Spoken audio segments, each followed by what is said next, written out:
Shalom saudara-saudaraku yang diberkati dan mengasihi Tuhan.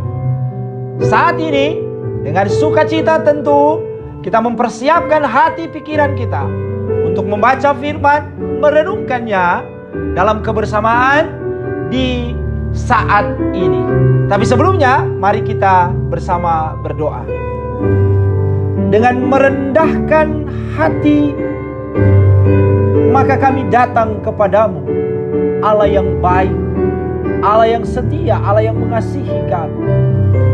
Saat ini kami mau membaca, kami mau belajar tentang firman-Mu.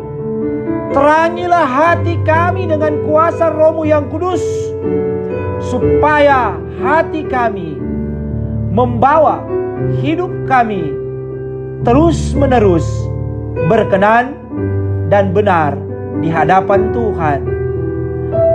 Berfirmanlah ya Tuhan, kami siap untuk melakukannya dalam kehidupan kami setiap hari. Amin. Saudara-saudaraku yang diberkati Tuhan, saat ini kita akan membaca satu bagian Alkitab dari surat Rasul Paulus kepada jemaat di Roma. Tepatnya dalam Roma pasal 14 ayat yang pertama sampai ayatnya yang ke-12. Roma pasal 14 ayat 1 sampai ayat yang ke-12. Firman Tuhan berkata sebagai berikut. Terimalah orang yang lemah imannya tanpa mempercakapkan pendapatnya. Yang seorang yakin bahwa ia boleh makan segala jenis makanan, tetapi orang yang lemah imannya hanya makan sayur-sayuran saja. Siapa yang makan janganlah menghina orang yang tidak makan, dan siapa yang tidak makan janganlah menghakimi orang yang makan, sebab Allah telah menerima orang itu. Siapakah kamu sehingga kamu menghakimi hamba orang lain? Entahkah ia berdiri, entahkah ia jatuh, itu adalah urusan tuannya sendiri. Tetapi ia akan tetap berdiri karena Tuhan berkuasa menjaga dia terus berdiri. Yang seorang menganggap hari yang satu lebih penting daripada hari yang lain, tetapi yang lain menganggap semua hari sama saja. Hendaklah setiap orang benar-benar yakin dalam hatinya sendiri. Siapa yang berpegang pada suatu hari yang tertentu, ia melakukannya untuk Tuhan. Dan siapa makan, ia melakukannya untuk Tuhan, sebab ia mengucap syukur kepada Allah. Dan siapa tidak makan, ia melakukannya untuk Tuhan, dan ia juga mengucap syukur kepada Allah. Sebab tidak ada seorang pun di antara kita yang hidup untuk dirinya sendiri, dan tidak ada seorang pun yang mati untuk dirinya sendiri. Sebab jika kita hidup untuk Tuhan. Dan jika kita mati untuk Tuhan. Jadi baik hidup atau mati, kita adalah milik Tuhan.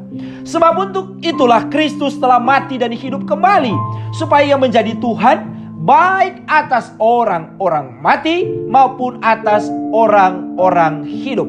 Tetapi engkau, mengapakah engkau menghakimi saudaramu? Atau mengapakah engkau menghina saudaramu?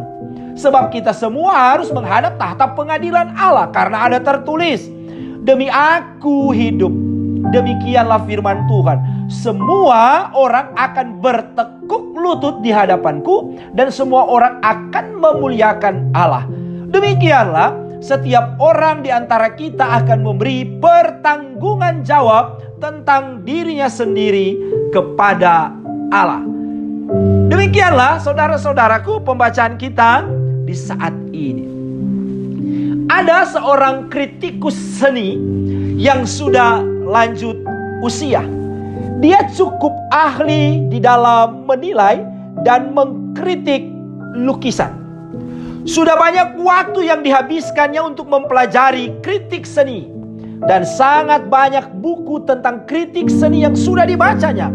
Sampai-sampai akhirnya kesehatan matanya terganggu. Pada suatu hari, ia mengunjungi sebuah pameran lukisan yang besar. Dan sesampainya di tempat pameran, ia baru menyadari bahwa ternyata kacamatanya tertinggal. Jadi ia harus melihat lukisan di sana, lukisan di tempat pameran itu harus dari jarak yang sangat dekat. Lalu ia mulai menilai lukisan-lukisan yang dipamerkan itu. Tanpa henti ia mengkritik bahkan mencela setiap lukisan yang diamatinya. Yang ini salah, yang itu tidak proporsinya, dan yang lain lagi tidak jelas gaya dari lukisan yang ia lihat. Setiap lukisan mendapat giliran untuk dikritik sekaligus dicela olehnya.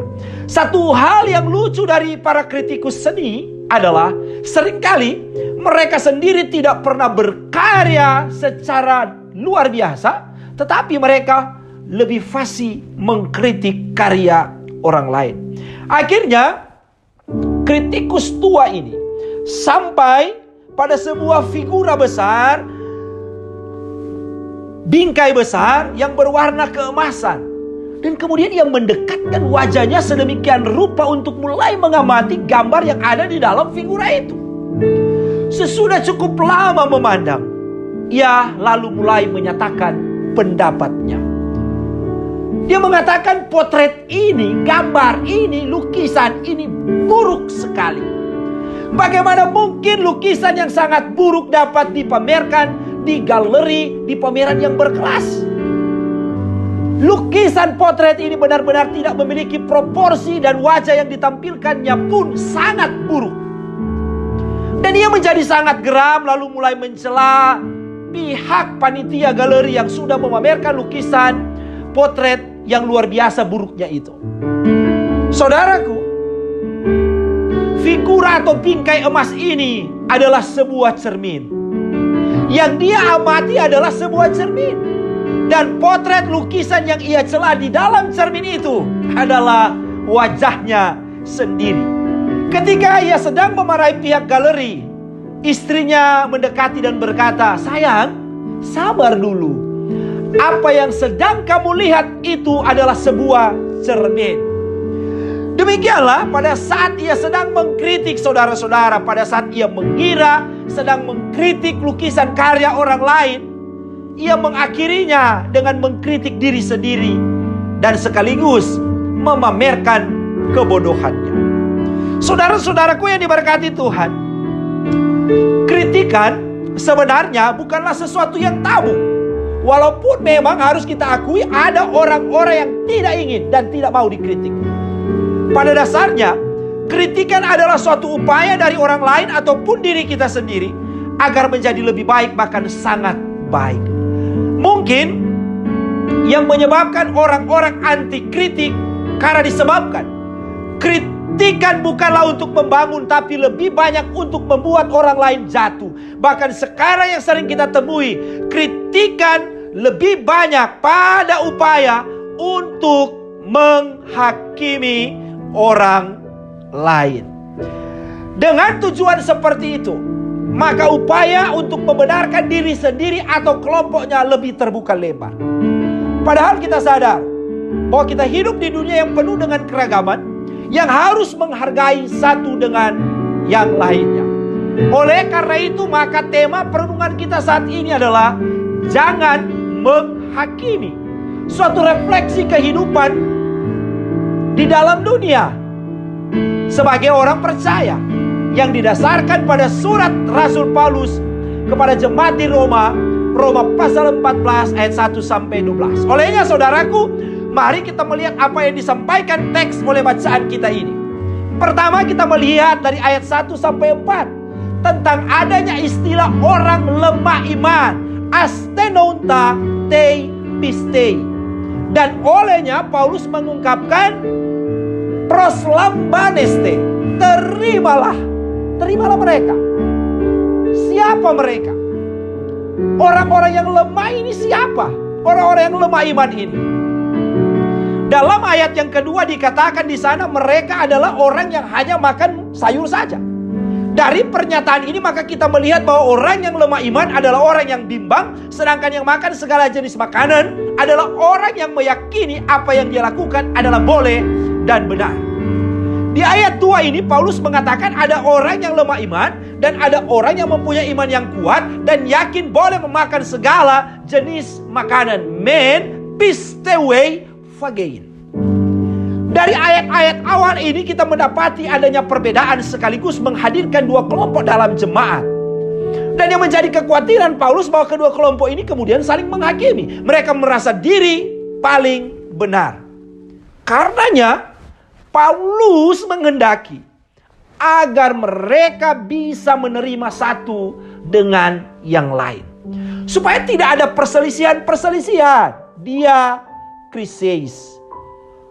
Suatu ungkapan yang juga berarti penilaian karena kebimbangan yang membawa perselisihan. Hal ini tentu muncul karena adanya pendapat-pendapat, dialogismon. Pendapat-pendapat ini muncul karena ada keraguan. Dengan demikian menjadi jelas bagi kita bahwa Paulus melihat adanya keraguan-raguan, kebimbangan yang membawa perselisihan dalam jemaat. Tetapi juga kemudian dalam jemaat di Roma, kita melihat ternyata bukan hanya kelompok yang berbeda dalam urusan makanan, melainkan tentang persoalan hari. Sebagaimana kita melihat dalam teks ayat 5 dan 6, ada yang menganggap hari yang satu lebih penting, krine hemeran, atau diterjemahkan juga melebihkan hari yang satu. Dan yang lain menganggap semua hari sama saja, krine pasan hemeran, diterjemahkan juga atau dapat diterjemahkan menghargai semua hari. Hal ini juga dikritisi oleh Paulus sehingga ia mengatakan di ayat kelima bagian akhir, hendaklah setiap orang benar-benar yakin dalam hatinya sendiri. Perhatikanlah ungkapan benar-benar yakin. Dalam terjemahan Yunani digunakan kata plerophoresto, yang berarti hendaklah ia diyakinkan sepenuhnya atau meyakini sepenuhnya. Kemudian di ayat 6 Paulus meneruskan dengan ungkapan bahwa apa yang mereka lakukan itu harus dilakukan untuk Tuhan, kurioi. Dan juga dengan ucapan syukur kepada Allah, eukariste, ucapan syukur, rasa terima kasih. Hal ini tentu sejalan dengan apa yang diharapkan Paulus bagi jemaat di Roma. Bahwa dalam kepelbagaian, mereka harus saling memperhatikan, saling menopang, bahkan saling mendukung satu dengan yang lainnya. Karena tidak ada seorang pun yang hidup bahkan mati hanya untuk dirinya sendiri. Oleh karenanya kita harus hidup untuk Tuhan, toi, kurioi, zomen. Agar supaya ketika kita mati juga untuk Tuhan, apot, nes, komen, toi, kurioi. Karena kita adalah milik Tuhan. Tu kuriu esmen. Paulus juga mengingatkan jemaat bagaimana Kristus telah mati dan hidup bagi orang mati dan orang-orang hidup. Ayat yang ke-7 sampai ayat yang ke-9. Alasan-alasan yang dikemukakan Paulus ini harus menyadarkan orang-orang di Roma untuk tidak saling menghakimi. Krineis dapat juga diterjemahkan mengkritik dan juga tidak menghina. Exouteneis, menolak dengan penghinaan. Toh semuanya akan sama-sama menghadap tahta pengadilan Allah, bemati, yaitu tahta atau kursi pengadilan. Di sini kita melihat bahwa Paulus tidak mengatakan kalau makan semua atau melebihkan atau mengagungkan hari yang satu, maka tidak akan menghadap tahta pengadilan Allah. Akhirnya Paulus mengatakan bahwa semua orang akan bertekuk lutut. Kamsei pangonung, akan bertekuk lutut menyembah. Semua orang akan memuliakan Allah. Pasa, glosa, exomologesetai. Setiap lidah akan memuji. Serta mempertanggungjawabkan tentang dirinya sendiri kepada Allah. Ayat yang ke-10 sampai ayat yang ke-12. Saudara-saudaraku, melalui bahasan teks di atas, maka sekarang apa yang kita akan refleksikan dalam tanggung jawab iman kita di tengah-tengah hidup sekarang. Pertama, dengan jelas dan tegas kita semua orang beriman di dalam Tuhan Yesus Kristus diingatkan untuk tidak saling menghakimi, tidak saling mengkritik dan disertai dengan penghinaan. Apalagi kemudian dari apa yang kita lakukan kemudian menjatuhkan, mengucilkan orang lain. Ingatlah agar selalu tidak merasa diri paling benar sehingga selalu berupaya untuk membenarkan diri. Dan kemudian membuat orang lain selalu salah dan akhirnya berbuat salah.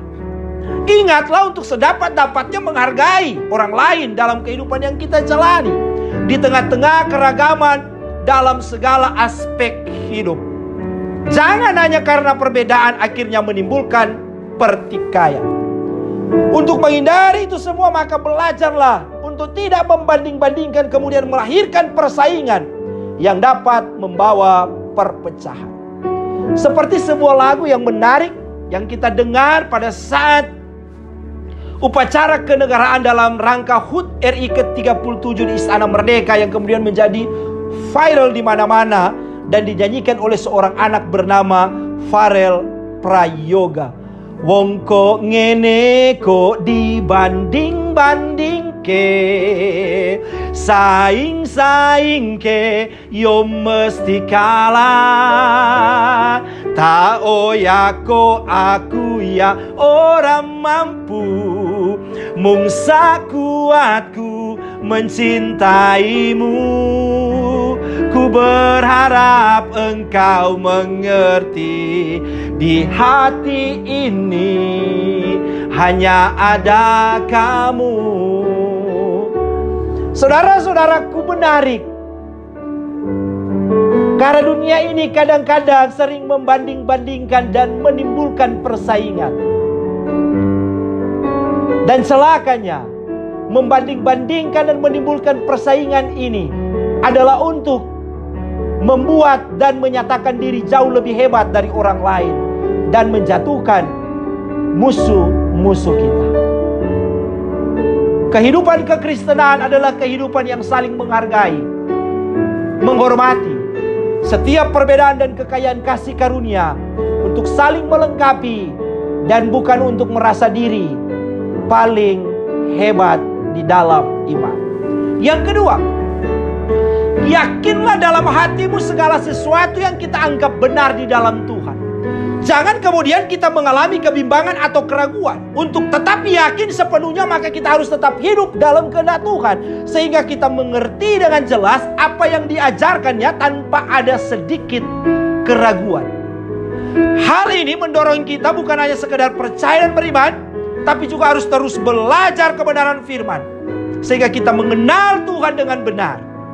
Pengenalan akan Tuhan yang benar ini akan menjadikan kita mewartakan firman lewat tindakan hidup yang memuliakannya. Suatu tindakan dalam mengucap syukur sebagai tanda terima kasih kita kepada Tuhan atas segala kebaikannya bagi kita, termasuk karya selamatnya. Hal yang ketiga, ingatlah bahwa kita hidup bukan hanya untuk diri kita sendiri. Ini akan terus mengajarkan kita untuk melihat kehidupan iman ini sebagai bagian bersama dengan orang lain. Kita bukan hanya makhluk sosial, tapi juga gambar dan rupa Allah yang menjadi citra Tuhan bagi banyak orang. Hal ini menjadikan kita semua orang-orang yang terbuka dan tidak menutup diri, inklusif dan bukan eksklusif. Terlebih kita adalah orang-orang yang menerima kasih Tuhan dalam karya selamatnya secara cuma-cuma. Ini menjadikan kita tidak boleh bermegah atas orang lain. Karena kita semua akan sama-sama dihakimi, akan sama-sama diadili Tuhan dalam tahta pengadilannya. Hal yang keempat, biarlah kehidupan kita yang benar akan membuat banyak orang bertekuk lutut menyembah Tuhan. Dan biarlah kehidupan kita akan menjadikan banyak orang memuliakan Tuhan dengan mulut, bibir, lidah mereka. Hal yang terakhir, hal yang kelima. Ingat, sekalipun kita telah menerima keselamatan dari Tuhan, itu tidak serta-merta membuat kita bebas dari dosa dan kesalahan, serta kemudian tidak diadili. Sebaliknya kita akan selalu mengingat bahwa setiap orang akan diadili oleh Tuhan. Dan setiap kita akan memberi pertanggungjawaban sendiri kepada Allah atas setiap perbuatan-perbuatan kita. Olehnya, saudara-saudara, kita terus berusaha agar keselamatan yang menjadi milik kita akan terus mewarnai hidup kita setiap hari, setiap waktu, sepanjang kehidupan yang Tuhan anugerahkan bagi kita semua. Tuhan memberkati kita semua. Amin. Mari bersama kita berdoa. Tuhan Yesus, terima kasih untuk firman, terima kasih untuk kebenaran. Biarlah kami mau hidup terus benar di hadapan Tuhan. Dan kemudian kebenaran-kebenaran yang kami lakukan akan juga menjadi berkat bagi orang lain, sehingga banyak orang hidup di dalam kebenaran yang berasal dari Tuhan Yesus Kristus. Ya Roh Kudus, berkati kami terus. Haleluya. Amin.